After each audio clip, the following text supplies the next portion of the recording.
अखाड़ा परिषद के महंत नरेंद्र गिरी की खुदकुशी की अबूझ पहेली सुलझाने की कोशिश लगातार जारी है और इस बीच उत्तर प्रदेश की योगी सरकार ने महंत नरेंद्र गिरी की मौत की सीबीआई जांच की सिफारिश की है। महंत सुसाइड केस के 2 आरोपियों आनंद गिरी और आदित्य तिवारी को प्रयागराज की जिला अदालत ने 14 दिन की न्यायिक हिरासत में भेज दिया है। इस केस की अहम कड़ी है वो सुसाइड नोट जिसको लेकर तरह तरह के सवाल खड़े हो रहे हैं। महंत के कमरे से मिले सुसाइड नोट को फॉरेंसिक जांच के लिए भेज दिया गया है और अब रिपोर्ट का इंतजार है। इन सब के बीच खुद को महंत का मामा बताने वाले एक शख्स ने दावा किया है कि नरेंद्र गिरी पढ़े लिखे थे। खबर तो ये भी है कि महंत के उत्तराधिकारी को लेकर भी घमासान मचा हुआ है। नरेंद्र गिरी ने अपने सुसाइड लेटर में बलबीर गिरी को अपना उत्तराधिकारी बनाया है, लेकिन संत समाज की तरफ से इसे लेकर सवाल खड़े किए जा रहे हैं।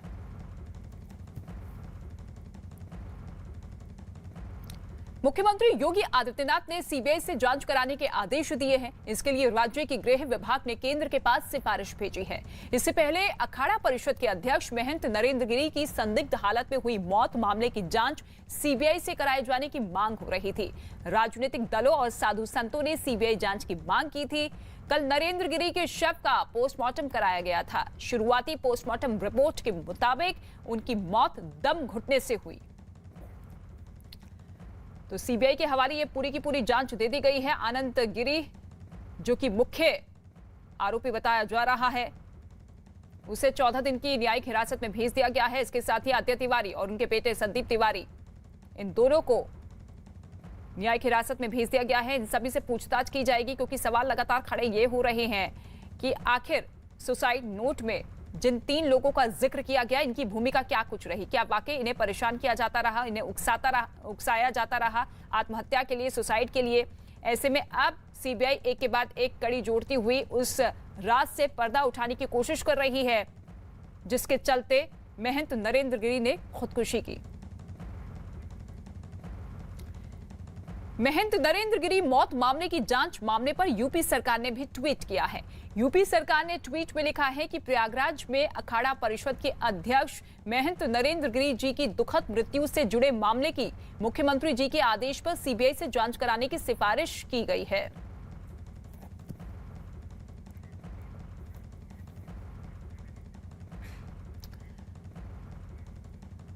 और इस वक्त 2 सहयोगी हमारे साथ मौजूद है। प्रयागराज से अजीत सिंह हमारे साथ मौजूद है, हरिद्वार से अमित सिंह हमारे साथ मौजूद है। सबसे पहले अजीत, आपका रुख करना चाहेंगे क्योंकि देखिए सीबीआई जांच की सिफारिश तो कर दी गई है और जांच शुरू भी हो चुकी है, लेकिन 3 अहम किरदार जिसको लेकर लगातार सवाल खड़े हो रहे हैं। सुसाइड नोट, वो वीडियो जो कि पुख्ता कड़ी मानी जा रही है कि इसी के आधार पर राज से पर्दा उठेगा, लेकिन अभी फिलहाल जो जांच चल रही है सीबीआई की तरफ से, मुख्य तौर पर क्या कुछ एंगल है सीबीआई का?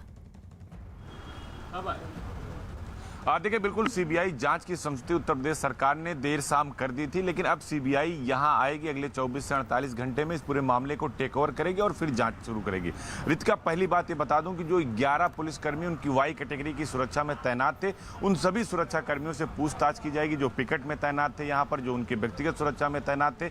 इसके साथ ही जो स्कॉट में चलते थे उनसे पूछताछ करेगी पुलिस और एसआईटी दोनों। और 2 मिनट 15 सेकेंड का जो वीडियो मिला है जिसमें नरेंद्र गिरी ने अपने उन लोगों का नाम जिनकी वजह से उन्हें ब्लैकमेल किया जा रहा था या प्रताड़ित किया जा रहा था। एक तस्वीर आपको दिखा दूं, आश्रम के प्रांगण के अंदर ही मौजूद है और ठीक ये जो गोल चक्कर आपको दिख रहा है, इसके पीछे एक भगवा कलर का कक्ष दिख रहा है जहां पर महंत नरेंद्र गिरी का पार्थिव शरीर जो है फंदे से लटका मिला था। उनका शरीर जो फंदे से लटके मिले थे, अब इस कमरे के अंदर क्या क्या हुआ इसकी भी जांच सीबीआई करेगी। तो फिलहाल अभी उन 11 पुलिसकर्मियों की भूमिका की जांच हो रही है। आनंद गिरी और आदित्य तिवारी को जेल भेजा जा चुका है और इसके साथ ही अब संदीप तिवारी को भी आज जेल भेजा जाएगा। लेकिन अभी भी जो जांच की दिशा और लगातार चल रही, जो बार बार सवाल खड़े हो रहे थे कि सुसाइड नोट आनंद गिरी इतना लंबा चौड़ा नहीं लिख सकते थे, वो पढ़ना लिखना नहीं जानते थे, उसका भी खुलासा हमने किया कि वो पढ़ना लिखना जानते थे।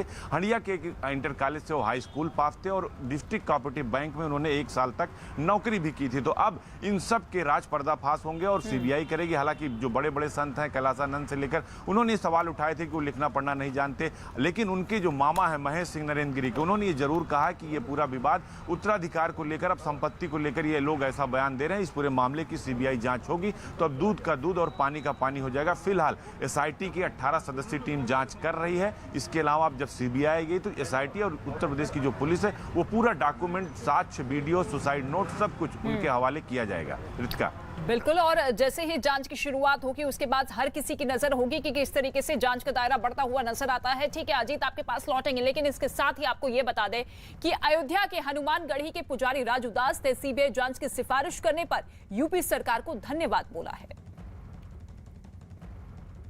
अखाड़ा परिषद के अध्यक्ष नरेंद्र गिरि जी के मामले में मैं मुख्यमंत्री योगी आदित्यनाथ जी महाराज को साधुवाद दूंगा, कोट कोट आभार दूंगा कि उन्होंने सीबीआई जांच की संस्तुति की है। बहुत बहुत धन्यवाद महाराज जी आपको, क्योंकि लगातार हम लोग मांग कर रहे थे कि सीबीआई जांच हो और नार्को टेस्ट भी हो, क्योंकि यह मामला बहुत गंभीर है, उलझा हुआ मामला है। एक ऐसे महान व्यक्ति, ऐसे सनातन प्रेमी, ऐसे समाज प्रेमी, ऐसे निरंतर आप लोग के साथ रहने वाला व्यक्ति ऐसे आत्महत्या नहीं कर सकता। इसके नाते सीबीआई जांच का हम लोग मांग कर रहे थे।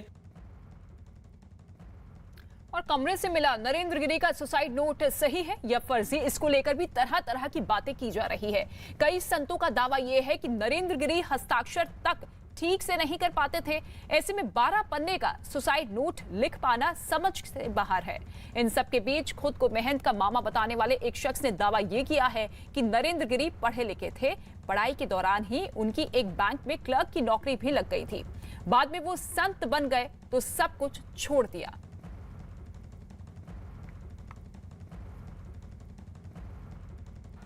अखिल भारतीय अखाड़ा परिषद के अध्यक्ष महंत नरेंद्र गिरि की मौत के बाद कई सवाल खड़े हुए और सवाल खड़े होने की वजह था वो सुसाइड नोट, जिस पर कई बड़े संतों ने कहा कि उतना बड़ा सुसाइड नोट वो नहीं ले सकते, वो पढ़े लिखे नहीं। इसमें भी हवा दे दी कैलासानंद ने। उन्होंने कहा कि हम सबसे करीबी मित्र थे, उनको लिखना पढ़ना नहीं आता, लेकिन शायद सच कुछ और है। हमारे साथ उनके मामा महेश सिंह मौजूद हैं, उनसे बात करते हैं। क्या ये बातें सही हैं कि उन्हें पढ़ना लिखना नहीं आता था? नहीं, मैं आज इन सब चीज़ों को चैनलों पर देख के बहुत ही व्यथित हुआ हूँ, इसलिए मैं आज टीवी के सामने आया हूँ। मैं 3 दिन से बिल्कुल सामने नहीं आ रहा था, क्योंकि हम लोगों से कोई संबंध उनका रह नहीं गया था। लेकिन इन चीज़ों को देखा तो बिल्कुल गलत है। महंत जी का लालन पोषण सब मेरे घर पे हुआ, मेरे संरक्षण में हुआ। महंत जी मेरी गोदी में खेले। वो उनके नाना के द्वारा स्थापित एक विद्यालय है, सरजू प्रसाद सिंह इंटर कॉलेज आमीपुर, गिरदकोट, हडिया, प्रयागराज। वहाँ से उन्होंने हाई स्कूल किया था। हाई स्कूल करने के बाद वो इंटर की परीक्षा दे रहे थे, तभी उनका बैंक, मड़ियाहू की एक बैंक में एक शाखे में उनका नौकरी मिल गई। वो नौकरी करने चले गए। आपको लगता नहीं कि वो हाई स्कूल पास थे, बैंक की एक शाखा में नौकरी भी कर रहे थे, उनको लिखना पढ़ना था? क्या फोटो क्या लिया आपने?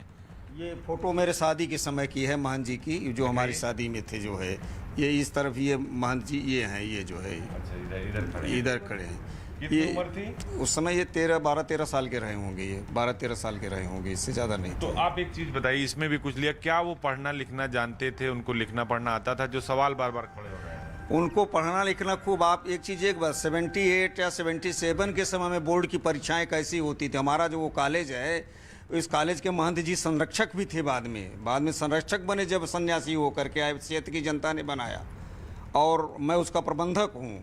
महंत जी पढ़ते लिखते थे। हम उस समय, मैं तो बड़ा हो चुका था, लेकिन कॉलेज में डिबेट होता था, डिबेटों में भाग लेते थे। हालांकि सूत्रों के हवाले से दावा यह किया जा रहा है कि सुसाइड नोट नरेंद्र गिरि ने ही लिखा है। पुलिस सूत्रों के मुताबिक महंत नरेंद्र गिरि ने कई दिनों में सुसाइड नोट लिखा है।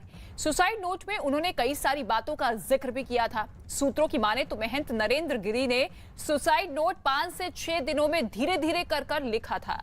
अब सिर्फ फॉरेंसिक रिपोर्ट की औपचारिकताओं का इंतजार किया जा रहा है। फॉरेंसिक रिपोर्ट के बाद साफ हो जाएगा कि नरेंद्र गिरि ने ही लिखा था सुसाइड नोट या फिर नहीं। यही नहीं, पुलिस को नरेंद्र गिरि का एक वीडियो भी मिला है, जिसमें वो अपनी मौत के लिए आनंद गिरि और आद्य तिवारी और संदीप तिवारी को जिम्मेदार बता रहे हैं। पुलिस ने नरेंद्र गिरि का मोबाइल और उसमें रिकॉर्ड वीडियो अपने कब्जे में ले लिया है।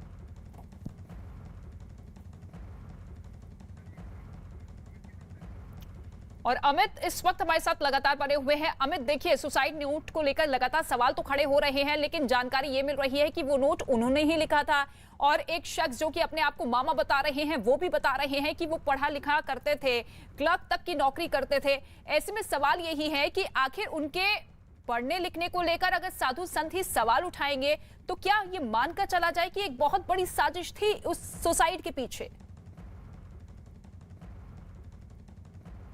थी इस बारे में लगातार पुलिस इन्वेस्टिगेशन कर रही है। संत समाज लगातार इस पर सवाल उठा रहे थे और सीबीआई जो है अब इस पूरे मामले में इन्वेस्टिगेट करेगी। जैसे ही नोटिफिकेशन जारी होगा सीबीआई का इन्वेस्टिगेशन इस पूरे मामले में जारी हो जाएगा। जैसे ही सुसाइड नोट पर सवाल उठा, संत समाज ने ही उठाया, सबसे पहले सवाल उनके शिष्य ने ही उठाया कि उनको लिखना पढ़ना नहीं आता था। उसके बाद प्रयागराज पुलिस ने सुसाइड नोट को जाँच के लिए फॉरेंसिक लैब में भेज दिया था। अब फॉरेंसिक लैब की प्रक्रिया ये होती है कि उनके पास पहुँचता है, उसको वो प्रिजर्व करते हैं और इसके बाद जो दूसरे डॉक्यूमेंट्स जो अब जिस तरीके से उनके एक मामा सामने निकलकर सामने जो दावा कर रहे हैं कि उनके वो मामा है, अब क्लास 10वीं या 12वीं में कहीं भी उनका हस्ताक्षर होगा, वो बचपन से लेकर अब तक जो भी डॉक्यूमेंट्स उनको मिलेगा फॉरेंसिक वालों को, उन सब के साथ मिलाया जाएगा इस हैंडराइटिंग को और उसके बाद साफ हो पाएगा कि आखिरकार वो हैंडराइटिंग महंत नरेंद्र गिरी की थी या नहीं थी। क्योंकि जिस तरीके से सवाल उठाया जा रहा है, फॉरेंसिक लैब में केवल सुसाइड नोट ही नहीं है, फॉरेंसिक लैब में मोबाइल फोन भी है जो नरेंद्र गिरी इस्तेमाल करते थे। इसके अलावा जो उनके सस्य आनंद गिरी जितने भी गैजेट्स इस्तेमाल करते थे,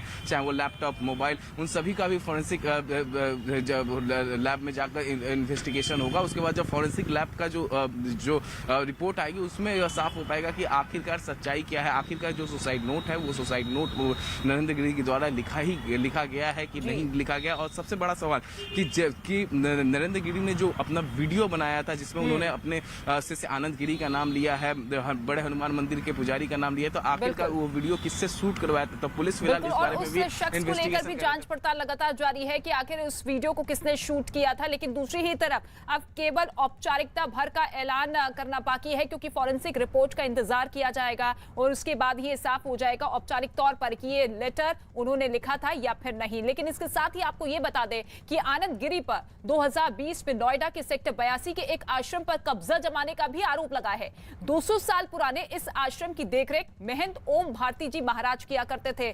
ओम भारती जी महाराज के शिष्य पिंटू महाराज ने गंभीर आरोप लगाया कि आनंद गिरी नोएडा के आश्रम पर कब्जा करना चाहते थे।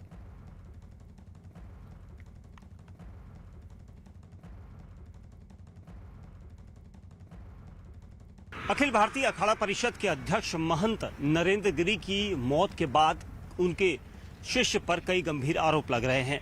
उनके शिष्य आनंद गिरी के ऊपर यह भी आरोप है कि वो 1 साल पहले 13 जून 2020 को नोएडा के सेक्टर 82 में इस ब्रह्मचारी कुटी आश्रम में पहुंचे थे और अब उनके साथ कई लोग और भी थे।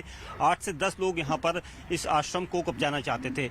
ये महंत ओम भारती महाराज हैं जो इस आश्रम की देखरेख करते हैं और इस समय वो प्रयागराज में हैं क्योंकि महंत नरेंद्र गिरी की मौत के बाद वो प्रयागराज चले गए थे।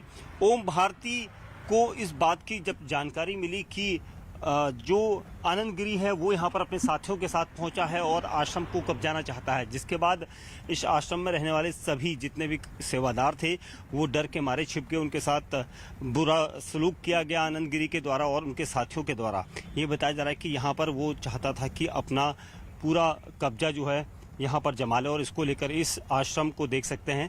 ये आश्रम तकरीबन 12 बीघा के आसपास की ज़मीन पर फैला हुआ है और यहाँ पर पिंटू महाराज जो ओम भारती महाराज के शिष्य हैं वो इस आश्रम की आजकल देखरेख कर रहे हैं क्योंकि ओम भारती महाराज यहाँ पर नहीं हैं।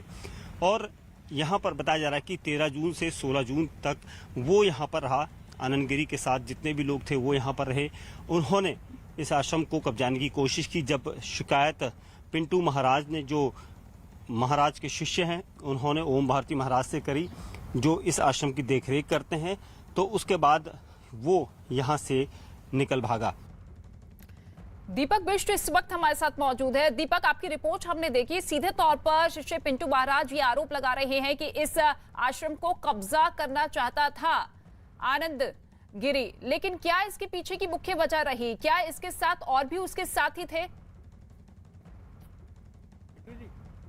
बिल्कुल, देखिए रितिका, बड़ा संगीन मामला है क्योंकि अब तक ये छुपा हुआ था। जैसे ही आनंद गिरी की गिरफ्तारी का वहां से जानकारी मिली तो यहाँ पर ये चीजें सामने आई हैं। पिंटू महाराज जो यहाँ पर शिष्य हैं जो ओम भारती महाराज के, वो खुद हमारे साथ हैं। ये बताइए कैसे आया था, क्या गुस्से में आया था वो यहाँ पर आनंद गिरी? 13 जून 2020 को रात में आए थे। आए कि हमें एक रात रहना है उनको व्यवस्था किया गया, सब कुछ खाना पीना। उसके बाद 14 तारीख को उनका एक बैग मूड चेंज हो गया, लोगों के बुलाने लगे, स्थानीय लोगों के। जब तक तो हम लोग के समय 15 तारीख को फूल वूल भंडारा कराने लगे, अपना मानथाई करवाने लगे ज़बरदस्ती। मतलब कब्जा के नीति से आए तो स्टार्टिंग में तो लगा नहीं, मतलब नॉर्मल से आए। उसके बाद एक दिन बाद जैसी रात ढला उसके बाद उनका बिहेव चेंज हो गया। मतलब एक चेले थे, उनको कहीं जाने नहीं दे, मोबाइल उनका छीन लिए। अगर कहीं वो जा रहे हैं, बाथरूम भी जा रहे हैं, तो 2 लोग उसके साथ भी आके, यूपी पुलिस भी साथ में थे, उस बॉडीगार्ड भी मिला हुआ था, तो साथ में जाएं। मतलब उनको कहीं यहाँ से निकलने नहीं दे, बहुत सी चीज़ हुआ। और स्थानीय लोग थे, पूर्व करतार प्रधान हो गए, जय भारती हो गए, आदित्य कृष्ण हो गए, उनके साथ थे वो। फिर कैसे यहाँ से निकल भागा वो? पता नहीं, किसी का फ़ोन आया था। अब 16 तारीख को गुरुजी बताए तो फ़ोन आया, और वो सिर्फ धोती पहने हुए, तो उघारे स्थिति में उसने गाड़ी पे बैठ के भागे यहाँ से। और जाते जाते क्या क्या चीजें लेके गए यहाँ से? जाते जाते यहाँ पर मत आते, जब आए थे उसी दिन ही सीसीटीवी कैमरा, कतार वगैरह नोच दिए, DVR होता है उसमें जिसमें रिकॉर्ड होता है वो लेकर गए। 15 लाख रुपया कैश पड़े हुए तो वो ले गए। कुछ दस्तावेज स्कूटी का था वो लेकर गए, सब लेकर गए उन लोग। इसकी शिकायत पुलिस को नहीं की आप लोगों ने? हमारे गुरुजी ने फोन से कहा कि यहाँ थे नहीं, लॉकडाउन में कहीं फंसे हुए थे, तब फोन से बात किए थे तो उसका कोई रिजल्ट ही नहीं निकला था, मतलब FIR दर्ज हुआ ही नहीं। 12 बीघा की ये जो आश्रम की जमीन है, ये इस वक्त करोड़ों रुपए की, क्या ये मंशा उसके दिमाग में चल रही जी है? हो सकता है, ये इसका नोएडा का जमीन तो महंगा है, इसके लेकर हो सकता है कि इसका भी कुछ करे, यहाँ पर राज करे। हाँ। बहुत कीमती जमीन है, इसके लेकर वाय उनका मन में क्या था नहीं था, इससे पहले भी उसका ऐसा ही नेचर होगा। अब महंत नरेंद्र गिरी के जो सुसाइड रोड है उसमें उसका नाम है, तो आनंद गिरी के नाम आने के बाद आप लोग क्या सोच रहे थे? क्योंकि आप लोग यहाँ पर बात की। अगर नाम है तो हो सकता है उनका भी हाथ हो, उनके साथ ब्राह्मण मिले जुले हो, वो भी उनका हाथ हो, किसी से करवाए हो, ये भी हो सकता है। बिल्कुल रितिका, देखिए इनको भी ये शक है, और जिस तरह से आरोप लग रहा है इनका कहना है कि वो भी हो सकता है। जी बिल्कुल, शक तो हर किसी को है, लेकिन जांच के बाद ही पता लग पाएगा कि क्या वाकई आनंद गिरी का हाथ ही रहा है महंत नरेंद्र गिरी की संदिग्ध परिस्थितियों में मौत के पीछे का। ठीक है, आपके पास लौटेंगे, लेकिन इसके साथ ही आपको ये बता दें कि महंत नरेंद्र गिरी की सुसाइड मिस्ट्री को सुलझाने में प्रयागराज पुलिस लगातार जुटी हुई है, और इस मामले में आरोपी आनंद गिरी और आदित्य तिवारी से सच उगलवाने के लिए भी एड़ी चोटी का जोर लगा दिया गया है। अब आपको बागंबरी मठ से न्यूज़ 18 के अजीत सिंह की ये ग्राउंड रिपोर्ट दिखाते हैं।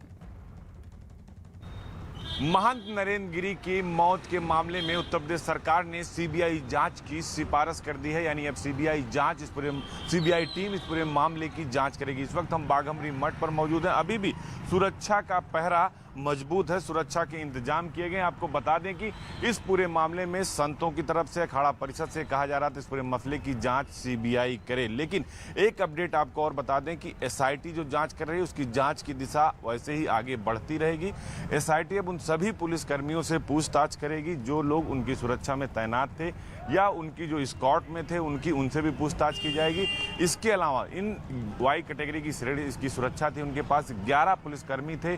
उस वक्त घटना के वक्त, मौत के वक्त वो लोग कहाँ तैनात थे, स्कॉट में जो तैनात थे वो लोग कहाँ थे, जो उनके सुरक्षा में तैनात थे, जो 3 से 4 गनर वो कहाँ पर थे, उन सभी 11 पुलिसकर्मियों की भूमिका की जांच की जाएगी। विभागीय जांच के आदेश भी दे दिए गए। लेकिन दूसरी तरफ सीबीआई अब आएगी तो इन सभी इलाकों की, आप एक बार मठ आपको दिखा दें, ये पूरा बाघंबरी मठ है और बड़ा मठ माना जाता है। और अखिल भारतीय अखाड़ा परिषद के जो अध्यक्ष थे महंत नरेंद्र गिरी, उनकी अपनी एक पहचान थी, प्रखर व्यक्तित्व के लिए जाने जाते थे, प्रखर ओजस्वी के लिए जाने जाते थे, और कहा जाता है कि वो जो भी बात रखते थे अपनी रखते थे। और ये पूरा प्रांगण आप देख सकते हैं कि अब सीबीआई भी पूरे मसले की जांच करेगी। जो पीछे का जो हिस्सा है वो आप देख सकते हैं, यहाँ लोग मौजूद है। हालांकि आज भीड़ नहीं है, पहले कल तक 2 दिन तक अनुयायियों और भक्तों की बहुत भीड़ थी।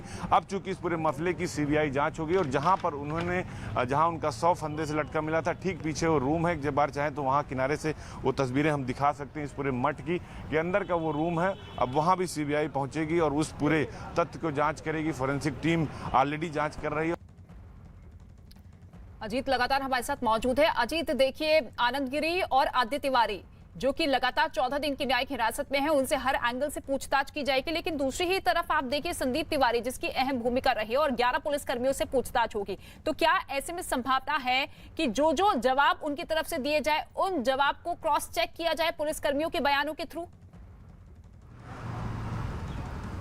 देखिए बिल्कुल रितिका, इनके बयानों को क्रॉस चेक किया जाएगा और सबको आमने सामने बिठाकर पूछताछ किया जाएगा। पहले एक एक कर पूछताछ की जाएगी, फिर सबको आमने सामने बिठाकर पूछताछ किया जाएगा। यानी ये मानकर चलिए कि उन सभी 11 पुलिसकर्मियों से जो उनकी स्कॉट में, पिकेट में, उनकी व्यक्तिगत सुरक्षा में तैनात थे, चूंकि वाई कैटेगरी की सुरक्षा उनके पास थी, लिहाजा इन सब चीज़ों को ध्यान में रखते हुए उनसे पूछताछ की जाएगी। और 15 लोगों को एसआईटी ने फोन किया जो हरिद्वार में रहते हैं, उनको भी एसआईटी बुलाकर उनसे पूछताछ करेगी। क्योंकि आनंद गिरी का जो विवाद था नरेंद्र गिरी से, संपत्ति का, जमीन का, पेट्रोल पंप का, या नोएडा से लेकर हरिद्वार से लेकर प्रयागराज तक, उस सब की जांच की जा रही, भूमिका की जांच की। हालांकि सीबीआई को आने में अभी वक्त लगेगा, नोटिफिकेशन जारी होगा, 2 से 3 दिन 4 दिन लग सकते हैं। उससे पहले तक एसआईटी लगातार अपनी जांच करती रहेगी। और अभी भी जितने जुड़े मामले हैं, आप आद्या तिवारी हो या आनंद गिरी हो जो जेल में, उनसे भी जाकर सीबीआई पूछताछ करेगी। लेकिन अभी सीबीआई के साथ साथ एसआईटी उन लोगों से भी पूछताछ करेगी, एक तो जो पुलिसकर्मी थे, दूसरे जो महान नरेंद्र गिरी के आसपास थे, जो 10 घंटे की कॉल डिटेल है, किसने लाई। ठीक है अजीत लौटेंगे आपके पास। इस बीच एक बड़ी खबर आपको बता दें, महंत नरेंद्र गिरी की मौत के मामले में बड़ी खबर सामने आ रही है। न्यूज़ 18 के अजीत सिंह की खबर यह है कि महंत नरेंद्र गिरी और शिष्य आनंद गिरी के बीच पेट्रोल पंप को लेकर विवाद हुआ था।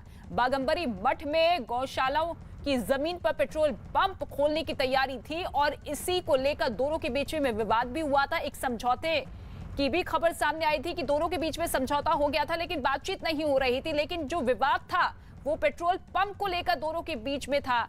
जानकारी ये मिल रही है कि बागंबरी मठ में गौशाला की जमीन पर पेट्रोल पंप खोलने की तैयारी थी और इसके लिए महंत नरेंद्र गिरी ने लगभग 10,000 वर्ग फीट जमीन आनंद गिरी को लीज पर दी थी। अजीत का एक बार फिर से रुक कर लेते हैं। अजीत, पेट्रोल पंप को खोलने को लेकर दोनों के बीच में विवाद था, यानी कि जमीन को लेकर, जमीन अलॉटमेंट को लेकर ये पूरी की पूरी खबरें सामने आ रही थी कि विवाद हुआ और विवाद के बाद किस तरीके से समझौता हुआ। हमेशा बेचते हैं।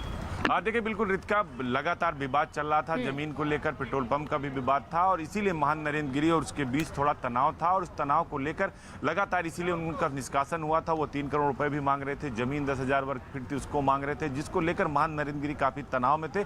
यही वजह है कि दोनों के बीच का विवाद बढ़ता चला गया, मध्यस्थता हुई, मध्यस्थता से भी मामला नहीं हल हो पाया। तो कुल मिलाकर ये कहा जाए कि कहीं ना कहीं अब आनंद गिरी और नरेंद्र गिरी के विवादों का जो सच है वो धीरे धीरे सामने आ रहा है कि क्या क्या हुआ था, कैसे हुआ था, क्यों हुआ था और उसके पीछे की असल वजह क्या थी। तो एक वजह पेट्रोल पंप की जमीन भी थी। बिल्कुल ठीक है, आप बने रहिएगा अजीत, हमारे साथ आपका रुख करेंगे। लेकिन दूसरी ही तरफ आप देखिए, अब ये खबरें सामने आ रही है कि पेट्रोल पंप को लेकर दोनों के बीच में विवाद था। आनंद गिरी को जमीन लीज पर भी दी गई थी, लेकिन इसके बावजूद दोनों के बीच में ये विवाद गहराता चला गया। कई महीनों तक उनकी बातचीत भी नहीं हुई और इस बात से भी वो आहत थे महंत नरेंद्र गिरी। जब उन्हें कोविड हुआ था तो उस दौरान महंत आनंद गिरी नहीं उनके पास पहुंचे थे, उनके शिष्य उनसे मुलाकात करने के लिए नहीं पहुंचे थे, बाकी शिष्य उनसे मुलाकात करने के लिए साधु संत पहुंचे थे। लेकिन इसके बावजूद आप देखिए किस तरीके से विवाद लगातार बढ़ता हुआ नजर आया और अब सबसे बड़ी वजह यही निकलकर सामने आ रही है कि पेट्रोल पंप को लेकर दोनों के बीच में विवाद था। लेकिन आपको यह बता दें कि महंत नरेंद्र गिरी के उत्तराधिकारी पर भी पेच फंसता हुआ दिखाई दे रहा है। उनके सुसाइड नोट के हिसाब से वो चाहते थे कि बलबीर गिरी उनके उत्तराधिकारी बने, लेकिन महंत नरेंद्र गिरी के करीबी कहे जाने वाले और निरंजनी अखाड़ा के महामंडलेश्वर कैलाशानंद महाराज इस बात को सीधे तौर पर मानने से बचते हुए दिखे। नरेंद्र गिरी जी महाराज का सबसे प्रिय मित्र थे, मेरे सबसे प्रिय मित्र थे वो। और मेरा संबंध 2003 से 2021 तक उनसे ऐसा था कि हम दोनों का शरीर अलग था, दोनों की आत्मा एक थी, इसलिए वो सुसाइड नहीं कर सकते थे। और मैं उनका राइटिंग पहचानता हूँ। उनकी एम है, एक जगह एम है एम नरेंद्र गिरी, एक जगह महंत नरेंद्र गिरी, एक जगह पूरी स्पष्ट लिखा है उन्होंने आद्या तिवारी। वो दिख रहा है कि कोई पढ़ा लिखा आदमी लिखा है। एक जगह लिखा है आनंद गिरी, दिख रहा है कि पढ़ा लिखा व्यक्ति ने लिखा है। वो इस तरह से लिखते नहीं थे इतना लंबा। नहीं, कदापि नहीं कि दुनिया में किसी के पास कोई पत्र उनका लिखा हो मुझे दिखा है। उत्तराधिकारी का कोई प्रश्न ही नहीं है। उत्तराधिकारी तो हमारे बलबीर बने या हमारे अखाड़े का कोई और बने, हमें सब स्वीकार है। हमारा वो भी छोटा शिष्य है, हमारा शिष्य। उत्तराधिकारी का कोई विषय नहीं है यहाँ केवल विषय इस विषय का है कि हमारा एक व्यक्ति गया है, वो क्यों गया, कैसे गया, किसके द्वारा गया, बस।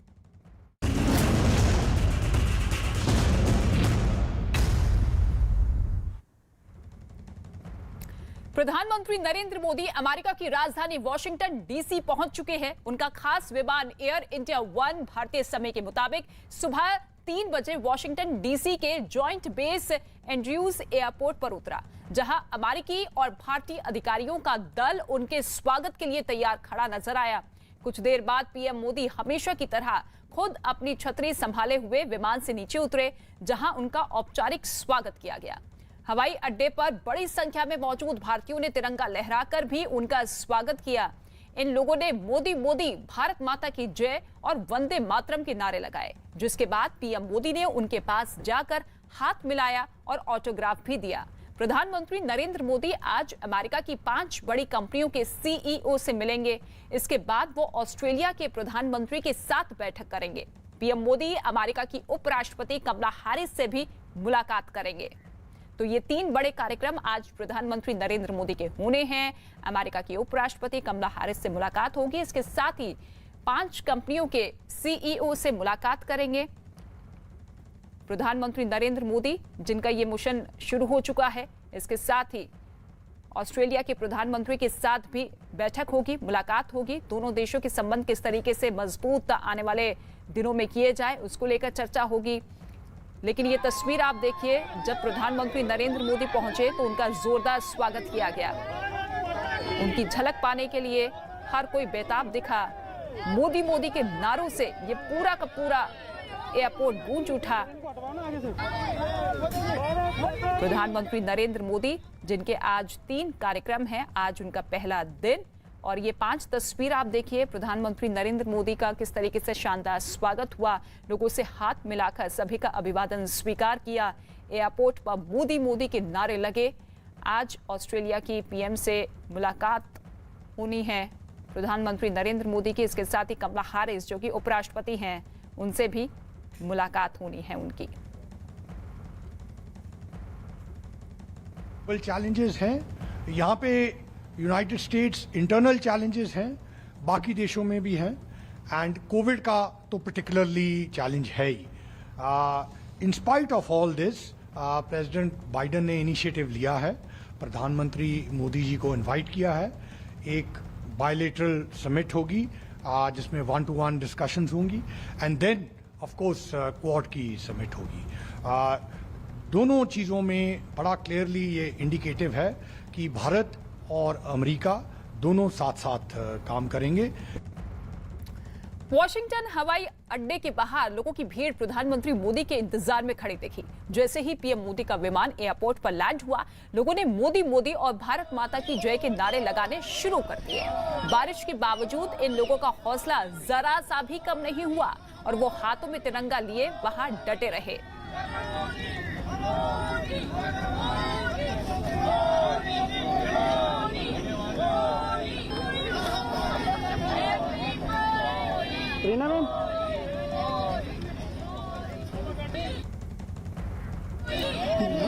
आप देखिए किस तरीके से हाथों में तिरंगा लिए हुए ये लोग लगातार मोदी मोदी के नारे लगाते हुए नजर आए। इस पल का बेसब्री से ये भारतीय इंतजार कर रहे थे कि कब प्रधानमंत्री मोदी यहाँ पर आए, उनसे मुलाकात हो, उनकी झलक पाई जाए। और ऐसे में जब प्रधानमंत्री नरेंद्र मोदी भारतीय समय के अनुसार आज सुबह 3 बजे जब पहुंचे तो उनका इस तरीके से भव्य स्वागत किया गया। वहां पर भारतीय लोगों की भीड़ नजर आई एयरपोर्ट के पास ही, और इसी तरीके से मोदी मोदी के नारे गूंजते रहे।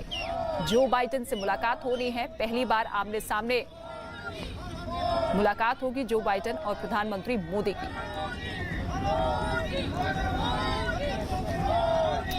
तो प्रधानमंत्री मोदी ने भी लोगों को निराश नहीं किया। विमान से उतरकर पीएम मोदी सीधे लोगों के पास पहुंचे और उनसे मुलाकात की। इस दौरान उन्होंने लोगों से हाथ मिलाया और बातचीत भी की। लोग भी पीएम मोदी को करीब देखकर बेहद खुश नजर आए। जैसे ही प्रधानमंत्री उनके पास पहुंचे, लोगों ने उनके लिए नारे लगाने शुरू कर दिए। इस दौरान भारत माता की जय और वंदे मातरम के नारे भी लगाए गए। भीड़ ने प्रधानमंत्री मोदी को जन्मदिन की शुभकामनाएं भी दी। पीएम मोदी ने भी किसी को निराश नहीं किया और वो काफी देर तक लोगों के साथ मुलाकात करते हुए नजर आए।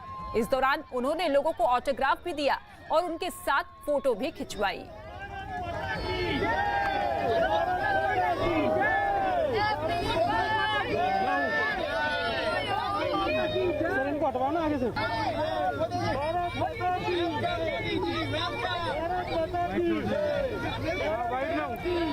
तो अमेरिका पहुंचने पर हुए जोरदार स्वागत के बाद प्रधानमंत्री नरेंद्र मोदी ने एक ट्वीट किया। उन्होंने अपने ट्वीट में लिखा कि गर्मजोशी से स्वागत के लिए वॉशिंगटन डीसी में भारतीय समुदाय का आभारी हूं। हमारा प्रवासी भारतीय ताकत है। ये प्रशंसनीय है कि कैसे भारतीय समुदाय के लोगों ने दुनिया भर में खुद को सफल बनाया है। प्रधानमंत्री नरेंद्र मोदी के अमेरिका पहुंचने पर विदेश मंत्रालय के प्रवक्ता अरिंदम बागची ने भी ट्वीट किया है।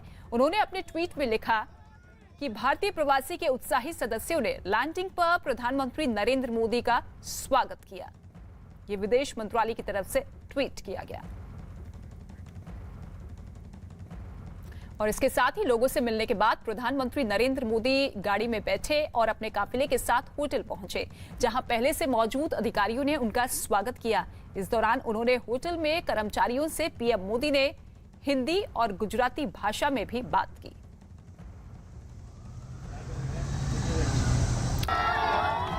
तो ये देखिए, एयरपोर्ट से सीधा जब प्रधानमंत्री नरेंद्र मोदी होटल पहुंचे तो वहां पर भी भारतीय लोगों की भीड़ नजर आई। वहां पर हिंदी और गुजराती भाषा में होटल के स्टाफ से उन्होंने बात की, लोगों से बात की। हर तरफ खुशी का माहौल। और यहीं से जब प्रधानमंत्री नरेंद्र मोदी बोलेंगे तो हर एक शब्द पर पूरी दुनिया की नजर रहेगी।